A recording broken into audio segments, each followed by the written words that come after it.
నా పేరు దివ్య, మాది జాలిపూడి.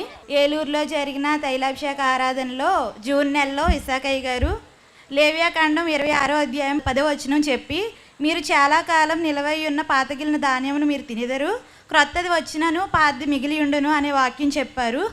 చెప్పి ఆ రోజు అప్పుడు ప్రవచించారనమాట, మిమ్మల్ని దేవుడు ఆస్తికర్తలుగా చేయబోతున్నాడు, ఇల్లు కొనుక్కుంటారు, స్థలాలు కొనుక్కుంటారు, పొలాలు కొనుక్కుంటారు అని ఇసాకయ్య గారు ప్రవచించారు. ప్రవచించినప్పుడు అన్నారు, మేమేం కొంటాం, మేము కొనలేం కదా, మేము ఇల్లు కొంటామా, స్థలాలు కొంటామా, మేము కొనలేము అని అనుకుంటున్నారా, మీరు నమ్మండే ఖచ్చితంగా దేవుడు మీకు ఇస్తాడు అని వాక్యం చెప్పారు.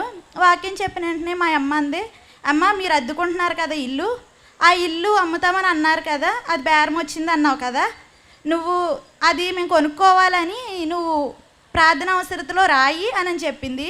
అప్పుడు నేను అమ్మ అది చాలా సరిహద్దులు గొడవలు అలాగ ఉన్నాయి, చాలామంది కూడా మేము కొనుక్కుంటామని చాలామంది కూడా ముందుకు వస్తున్నారు, కానీ ఏమో మరి ఆగిపోతున్నారు, ఎందుకు ఆగుతున్నారో తెలియదు, కానీ కొంటామని కూడా అన్నారు, ఒకటి బేరం కూడా అయ్యింది, నా దాకా రాదులేమ్మా, నేను కొనలేను, వద్దు నేను రాయను అని అన్నాను.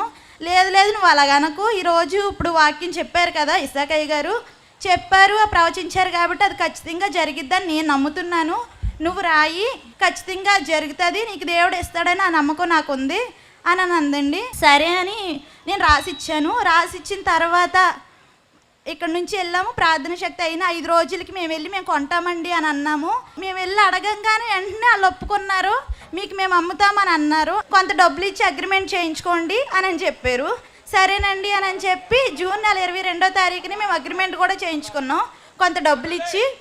తర్వాత 3 నెలల టైం పెట్టారు, మళ్ళీ 3 నెలల టైం పెట్టి మొత్తం డబ్బులన్నీ కట్టుకుని రిజిస్ట్రేషన్ చేయించుకోమన్నారు. సెప్టెంబర్ 27వ తారీఖున మా పేర్ల మీద మొత్తం డబ్బులన్నీ కుదిరి రిజిస్ట్రేషన్ చేయించేసుకున్నామండి. ఈ క్రిస్మస్ నాటికల్లా మీరు డాక్యుమెంట్స్ పట్టుకుని వస్తారు అని అన్నారు. అలాగే దేవుడు మాకు సొంత గృహాన్ని ఇచ్చారు, పాతగిలిన ధాన్యం అన్నట్టుగానే సొంత గృహాన్ని కూడా మాకు ఇచ్చారు. డాక్యుమెంట్స్తో నేను వచ్చాను. దేవుడు నా జీవితంలో చేసిన గొప్ప కార్యాన్ని బట్టి దేవుని నామానికే మహిమ కలుగును గాక. ఇచ్చిన సాక్ష్యం దేవుడు దీవించును గాక.